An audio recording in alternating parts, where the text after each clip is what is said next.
কখনো এই প্রকৃতির দিকে তাকিয়ে থাকবেন।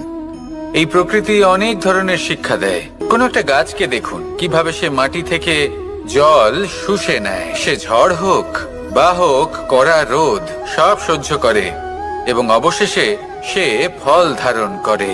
আর সেই ফল উৎপন্ন করার পরে সে ফল কিন্তু সে নিজে গ্রহণ করে না, এই সংসারকে প্রদান করে, যাতে পশু পাখি মানুষ তারা এই ফল গ্রহণ করে শক্তিশালী হয়ে উঠতে পারে, সুস্থ থাকতে পারে।